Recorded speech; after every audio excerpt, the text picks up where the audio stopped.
Coucou guys! Alors j'espère que vous allez bien pour commencer, que vous avez passé une merveilleuse journée ou que vous allez passer une merveilleuse journée ou une merveilleuse soirée, whatever. Aujourd'hui c'est une vidéo un petit peu spéciale, voilà, un chit-chat make-up comme on dit. Je vais vous parler de plusieurs choses, je vais vous parler de ma première expérience en télé, je vais vous parler de body shaming, je vais vous parler de plein de choses un petit peu profondes on va dire, deep somehow. En tout cas personnel, j'espère que ça va vous plaire. Je vais vous faire un petit tuto make-up en même temps. Spécial La Durée. La Durée c'est une marque de macarons à la base. Et ils ont fait les merveilleuses de La Durée, donc moi perso j'adore ce packaging très pin-up, très rétro. Je vais vous montrer ça tout de suite.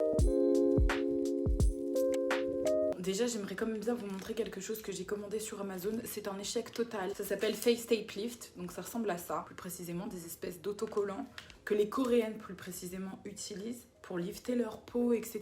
Donc je me suis dit ok, on va essayer. Je vais vous montrer à quel point c'est un échec. Donc tu mets ton bout de scotch ici comme ça, t'enlèves l'autre partie de scotch, voilà. Tu tires ça comme ça pour l'emmener genre là, et t'enlèves les autocollants. Tu vois, ça colle même pas. C'est supposé lifter ton œil, tu vois, mais tu te retrouves avec un bout de scotch sur la tempe quoi, que définitivement tout le monde peut voir. Donc cette petite technique que je voulais absolument tester se révèle être un échec. Donc si vous voulez essayer, sachez que c'est disponible sur Amazon. En tout cas pour moi c'est un échec total. Un échec total. Maintenant que ça est dit, on peut commencer au make-up, ok? Déjà on commence toujours son make-up par une hydratation de teint, c'est la base. J'utilise la marque Glam Glow que j'aime énormément, Mega Illuminizer, oh wow. C'est une crème hydratante, quand tu l'ouvres il y a marqué Hello Sexy, ça me fait sentir vraiment très spécial. Oh wow, genre la texture elle est en mode highlighter comme ça, c'est trop beau. Ah non je peux d'être, c'est horrible comme ça sent bon. Voilà, donc une fois qu'on a commencé à hydrater son teint, on peut maintenant passer au make-up. Ah non, j'oubliais, pour l'hydratation de mes petits yeux, j'utilise Glam Glow Bright Eyes. Donc pareil, ça sent juste archi bon. Mon teint est hydraté, super. Si vous cherchez une base pour le teint et ce n'est pas un placement de produit, sachez que Glam Glow, c'est franchement excellent. Donc aujourd'hui, je voulais vous parler de plusieurs choses, hein, manifestement. C'est vrai que bien souvent, je reçois des messages de personnes qui me demandent du coup quels ont été mes débuts dans la télé, comment j'ai commencé, etc. Faut savoir que j'ai commencé avec une émission qui s'appelle Beauty Match. Pour ceux qui ne connaissent pas, c'est avec Luffy. Shout out Luffy. Ça a été ma première expérience en télé. Je pensais vraiment pas participer à cette émission à la base. Ça s'est passé d'une manière qui était assez inattendue en fait. Le casting s'était fait sur Facebook. Je cherchais des castings pour relooker des gens parce que ça a toujours été ma passion. J'avais fait une école de conseil en images juste avant, donc maintenant je voulais mettre en application tout ce que j'avais appris. Et donc du coup sur Facebook, je suis tombée sur un casting. Voilà, nous recherchons des gens pour effectuer un relooking sur quelqu'un. Donc j'étais trop contente. Je me suis dit ok, il faut que je tente ma chance et tout. Donc on m'en a dit plus. C'est là que j'ai découvert que c'était pour une émission, donc Beauty Match. En fait c'était pour les influenceurs. Voilà, il fallait déjà être influenceuse sur Instagram, il fallait déjà avoir plusieurs milliers d'abonnés. Et le truc c'est que moi à l'époque je m'occupais pas de mon Instagram, j'avais donc 700 abonnés. J'ai fait quand même le casting, donc il a fallu que j'envoie une vidéo d'une copine à moi. Enfin j'étais en train de la maquiller pour qu'on voit un peu plus donc ma personnalité, qui j'étais. J'étais trop contente. Bon c'est vrai qu'à l'époque mon style a beaucoup changé entre temps. Le but de cette émission c'était de relooker des personnes du coup qui venaient avec une problématique et il fallait les aider en fonction de leur style à les faire se sentir mieux, etc. C'est un truc que j'ai toujours kiffé faire, clairement. Et d'habitude quand on me pose cette question, c'est vrai que j'ai du mal à revenir sur les choses que j'ai fait par le passé parce que je suis pas trop du genre à regarder en arrière. J'aime bien me projeter plutôt que revenir sur les expériences, mais celle-ci a été tellement enrichissante. C'est Beauty Match qui m'a donné le goût à la télé. Ça m'a donné envie de plus que ça m'a donné envie d'avoir mon show où moi je relook des gens et ça m'a ouvert vraiment une dimension sur l'animation en général que je ne pensais pas aimer autant, mais c'est vrai que ça m'a plus renforcée dans ma voix et dans les choses que j'estimais être faites pour moi. C'est vrai aussi que quand t'es dans le milieu de la télé et que t'es exposée, t'es également exposée à la critique. J'avais jamais été habituée à me faire critiquer de la sorte par les gens. Voilà, j'ai toujours été aimée de tous puisque je traîne pas avec les gens que j'aime pas techniquement. Donc de devoir être exposée et de devoir être confrontée à des gens qui t'aiment pas et qui le revendiquent, au début ça a été difficile parce que je connaissais pas ce milieu et je savais pas que quand t'étais exposée, t'étais autant exposée à la folie des gens quoi. Il y a même des gens de ma famille qui me connaissaient pas tant que ça en fait. Je veux dire, ta famille elle est grande, hein, t'as des la mienne en tout cas elle est très grande, j'ai je ne sais combien de membres de famille de diverses origines d'origine de divers milieux et certains que je pensais être proches de moi n'étaient finalement pas si proches de moi puisque certains ont été très surprises de voir comment je m'exprimais, comment je parlais, connaissaient pas en fait. Donc du coup c'est vrai que quand tu intègres ces milieux-là, même ta famille peut avoir une approche assez particulière sur ce monde-là quoi. Bref.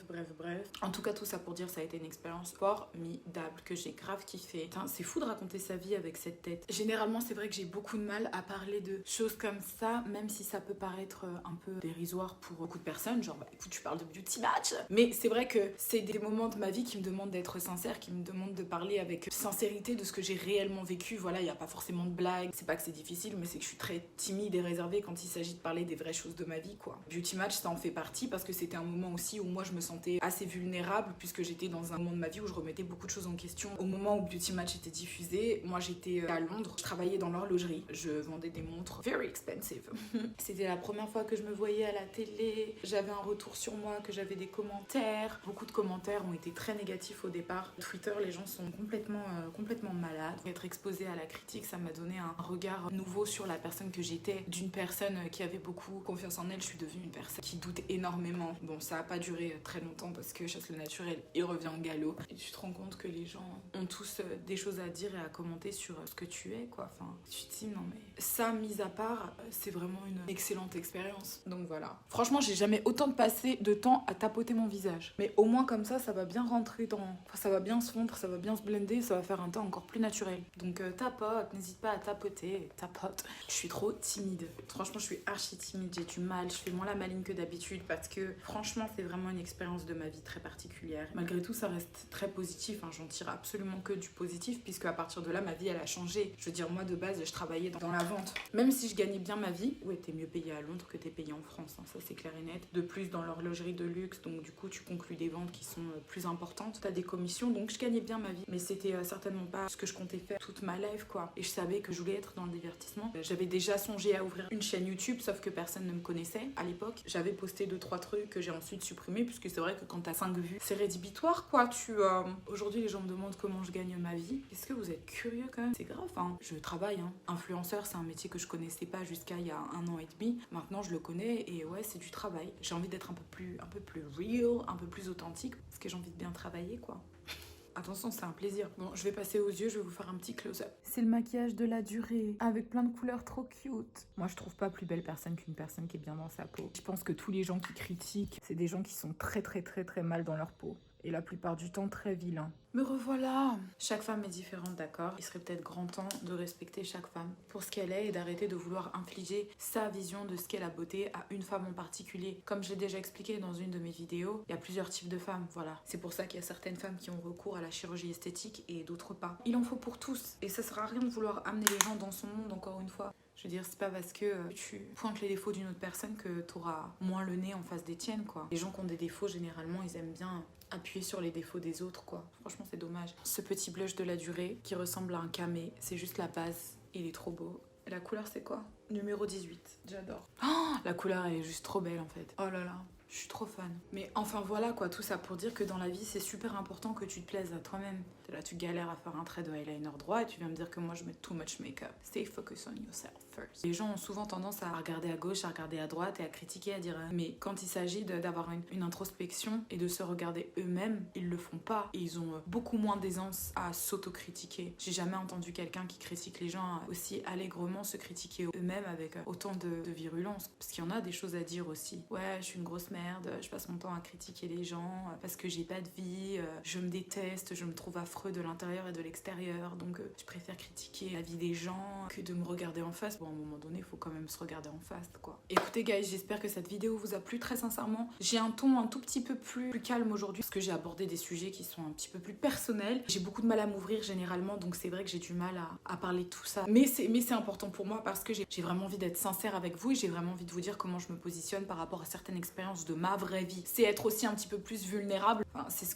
que j'ai envie de faire parce que j'ai envie d'être plus sincère avec vous, plus authentique. J'ai envie de m'ouvrir à vous parce que vous êtes des personnes qui me suivez et qui commentez mes vidéos avec beaucoup de bienveillance. J'ai envie de vous le rendre aussi et de vous remercier aussi de me suivre tout simplement et d'apprécier le contenu que je vous donne, de ce que je fais. Je vous le dois grandement et je vous remercie aussi toute la force que vous m'envoyez. Je suis un petite, mais je suis très touchée et j'ai la chance d'avoir une communauté aussi intelligente, belle, parce que voilà, vous êtes tous beaux, toutes belles. D'ailleurs, petit aparté, je trouve ça très marrant. Beaucoup des personnes qui regardent mes vidéos ne sont pas abonnées à ma chaîne. Donc toi qui me regardes, n'hésite pas à t'abonner à ma chaîne, ça me ferait grandement plaisir. Et comme ça, tu pourrais être tenu informé directement des vidéos qui sortent, quoi.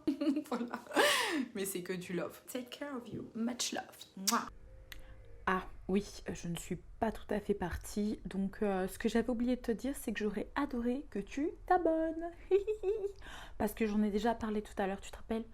J'avais déjà dit que tu n'étais pas abonné à ma chaîne. Abonne-toi.